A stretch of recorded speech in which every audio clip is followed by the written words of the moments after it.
ധർമ്മസ്ഥലനെ കുറിച്ചിട്ട് ഒരു അക്ഷരം മിണ്ടരുത്. ഇനി ഒരു അക്ഷരം മിണ്ടിപ്പോയി കഴിഞ്ഞാൽ പണി കിട്ടും എന്ന് പറഞ്ഞ് കിട്ടും. പ്രിയപ്പെട്ടവരെ, ധർമ്മസ്ഥലനെ കുറിച്ച് ഇനി ഒരു അക്ഷരം മിണ്ടാൻ നിൽക്കണ്ട കേട്ടോ. പണി ചിലപ്പോൾ പാലും വെള്ളത്തിൽ കിട്ടും. അങ്ങനെ ഒരു അവസ്ഥയാണ് ഇപ്പോൾ വന്നേക്കണത്. കർണാടകയിലെ മഞ്ജുനാഥ ക്ഷേത്രം സ്ഥിതി ചെയ്യുന്ന ധർമ്മസ്ഥലനെ കുറിച്ച് ഇനി ഒരു അക്ഷരം മിണ്ടാൻ പാടില്ല. ബാംഗ്ലൂരിലുള്ള കോടതി ഉത്തരവിട്ടിരിക്കുന്നു. ഇനി മിണ്ടുന്നവർക്കൊക്കെ എതിരെ പണി തരും. ഇഷ്ടം പോലെ പണി കിട്ടാൻ ചാൻസ് ഉണ്ടെന്നാണ് കേൾക്കുന്നത്. ധർമ്മസ്ഥലയിലെ കൂട്ട കൊലപാതക പരമ്പര, അവിടെയുള്ള സ്ത്രീകളെയൊക്കെ കാണാതായിട്ട് ഒരുപാട് വർഷങ്ങളായി മാറുന്നു. സ്ത്രീകളെയൊക്കെ പലയിടത്തും റേപ്പ് ചെയ്ത് കൊന്നു കളഞ്ഞിട്ടിരിക്കുന്നു. ആരാണ് കൊന്നതെന്ന് ഇപ്പോഴും അന്വേഷണ വിഭാഗങ്ങൾ അന്വേഷിച്ചുകൊണ്ടിരിക്കുന്നു. അങ്ങനെയൊക്കെ കാര്യങ്ങൾ മുന്നോട്ട് പോവുകയാണ്. അപ്പോൾ ഈ കൊലപാതകളെ പുറത്തു കൊണ്ടുവരണം. അപ്പോൾ അതിന് വേണ്ടിയിട്ട് സമൂഹ മാധ്യമങ്ങളിലും സോഷ്യൽ മീഡിയകളിലും ഫേസ്ബുക്ക്, ഇൻസ്റ്റാഗ്രാം, യൂട്യൂബ്, അതുപോലെ ഓൺലൈൻ മാധ്യമങ്ങൾ ഒരുപാടുണ്ടല്ലോ, ഓൺലൈൻ മാസികകൾ ഒരുപാടുണ്ടല്ലോ. അപ്പോൾ അതിലേക്ക് ഇങ്ങനെ നിറയെ എഴുത്തുകളായിട്ട് വന്നുകൊണ്ടിരിക്കുകയാണ്, എഴുത്തുകളായിട്ട് സംസാരമായിട്ടൊക്കെ. അപ്പോൾ അതിനൊക്കെ എതിരെ ഒരു വലിയൊരു ഗ്യാങ് ഓർഡർ എന്ന് പറഞ്ഞു കഴിഞ്ഞാൽ ഇങ്ങനെ ശബ്ദിക്കുന്നതിൻ്റെ മൂടിക്കെട്ടുക അല്ലെങ്കിൽ ഇല്ലാതാക്കുക, അത്തരം ഒരു ഓർഡർ ഇട്ടിരിക്കുകയാണ് ബാംഗ്ലൂർ കോടതി. ഇതെന്താണ് ഇങ്ങനെ പെട്ടെന്ന് ഇടാൻ കാരണം എന്ന് ചോദിച്ചു കഴിഞ്ഞാൽ, റിപ്പോർട്ടുകൾ പറയുന്നത് ഈ പരാതി വന്നിരുന്നു, ബാംഗ്ലൂർ കോടതിയിൽ ഒരു പരാതി വന്നിരുന്നു. എവിടെ നിന്ന്? അതായത് ഈ ക്ഷേത്രത്തിൻ്റെ മേലധികാരിയുടെ കുടുംബത്തിൽ നിന്നൊരു പരാതി കിട്ടി. ആ പരാതിയുടെ അടിസ്ഥാനത്തിൽ പെട്ടെന്ന് തന്നെ കോടതി ഒരു ഉത്തരവിട്ടു. ഇനി യാതൊരുവിധ വാർത്തകളൊന്നും വേണ്ട, ആ പരിപാടി നിർത്തിക്കും. കൂട്ടക്കുരുതിയൊക്കെ ഇവിടെ പലതും ഉണ്ടാവും, അതൊക്കെ ഞങ്ങൾ അന്വേഷിച്ചോളാം. അപ്പം ഇനി വീഡിയോ ചെയ്യുന്നവർക്കെതിരെയൊക്കെ പണി കിട്ടാൻ ചാൻസ് കൂടുതലാണെന്നാണ് അറിയുന്നത്. സത്യം പുറത്തു വരരുത്, സത്യം ആരും അറിയരുത്. പണി എട്ടിൻ്റെ പണിയാണ്, പണി പുറത്തിറങ്ങാൻ പോലും പറ്റാത്ത പണിയാണെന്നാണ് കേൾക്കുന്നത്. എന്തു ചെയ്യും?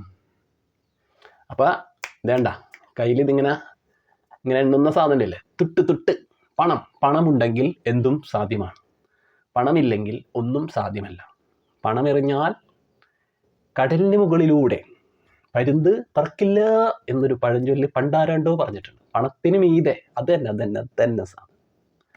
പണത്തിനു മീതെ പരുന്തോ കുരുവിയോ കാക്കയോ പറവയോ യാതൊരു ജീവിയും പറക്കില്ല. അതൊരവസ്ഥ.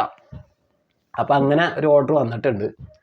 അപ്പോൾ ഇപ്പം സോഷ്യൽ മീഡിയയിലൊക്കെ കുറേ ലിങ്കുകളൊക്കെ ഈ ഇത്തരം വാർത്തകളുടെ ആയിട്ടൊക്കെ വന്നിട്ടുണ്ടാവില്ല. അപ്പം അത് ഈ കോടതിയുടെ ഉത്തരവ് പ്രകാരം അതൊക്കെ ഇങ്ങനെ ഡിലീറ്റ് ചെയ്യാനായിട്ടാണ് ഓർഡർ കൊടുത്തിട്ടുള്ളത്. എടുത്തു കളയണമെന്നുള്ളൊരു ഓർഡർ കൊടുത്തിരിക്കുകയാണ്.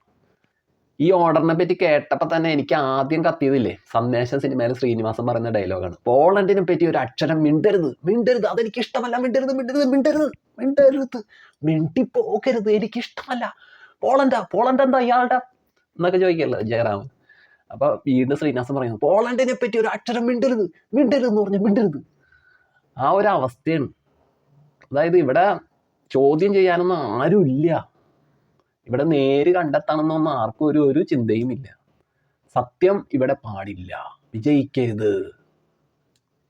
കള്ളത്തരവും തെണ്ടിത്തരവും കൊള്ളരായ്മയും കൂട്ടക്കൊലകളും ബലാത്സംഗങ്ങളും പീഡനങ്ങളും പിടിച്ചുപറിയും മോഷണവും അങ്ങനെ നെഗറ്റീവായിട്ടുള്ള കാര്യങ്ങളൊക്കെ ഇവിടെ പാടുള്ളൂ. അതിന് വേണ്ടിയിട്ട് ഞങ്ങൾ എന്തിനു വേണ്ടിയും കൂട്ടുനിൽക്കും, ഞങ്ങളുടെ ഉയിര് വരെ കൊടുത്തിരിക്കും. ആ ഒരു അവസ്ഥയാണ്. പാവപ്പെട്ടവന് വേണ്ടി സംസാരിക്കാൻ ആരുമില്ല. സത്യം തെളിയാനായിട്ട് ഒരു വ്യഗ്രതയും ഒരു കരുത്തും ഒരു ഊർജ്ജസ്വലതയും ആരുടെ ഭാഗത്തൊന്നും കാണുന്നുമില്ല. ഈ ബെൽത്തങ്ങാടി എന്ന് പറയുന്ന കർണാടകയിലെ പോലീസ് സ്റ്റേഷൻ ഉണ്ടല്ലോ, അതൊക്കെ കട്ട കോമഡിയാണ്. അവരെ വ്യക്തിപരമായിട്ട് ഞാൻ അധിക്ഷേപിക്കുന്നതല്ല, പക്ഷെ കാലാകാലങ്ങളായിട്ട് കേൾക്കുന്ന റിപ്പോർട്ടുകളിൽ നിന്നും മനസ്സിലാക്കുന്നത് അവിടെ വന്ന് പരാതി കൊടുക്കാൻ ചെല്ലുന്നവനെ പ്രതിയാക്കുന്ന തരത്തിലാണ് അവരുടെ പെരുമാറ്റം. ഇപ്പോൾ സൗജന്യ കൊലക്കേസ് ഉണ്ടായിരുന്നു.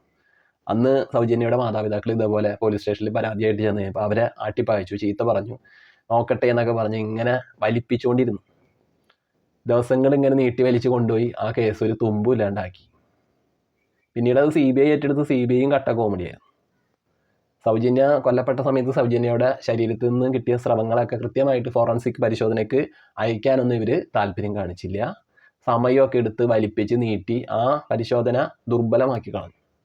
അപ്പോൾ പ്രതികൾ രക്ഷപ്പെട്ടില്ല. അപ്പോൾ തെളിവുകൾ നശിപ്പിക്കാനൊക്കെ ആയിട്ട് ഇവർക്ക് വളരെ വേഗത്തിൽ ഭയങ്കര ബുദ്ധിയാണ്. അതിനൊക്കെ നല്ല ബുദ്ധി ഇവർക്ക്. അല്ലാണ്ട് സത്യം തെളിയണം, നേര് തെളിയണം, രാജ്യത്ത് നടക്കുന്ന ഈ തിന്മ അതിനെ പുറത്തു കൊണ്ടുവരണം, ഇതിന് പിന്നിൽ ഒളിച്ചിരിക്കുന്ന കാബാലികരെ അത് നിയമത്തിൻ്റെ മുന്നിൽ കൊണ്ടുവന്ന് നിർത്തണം. ആ ഒരു ചിന്തയൊന്നും ഇവർക്കില്ല.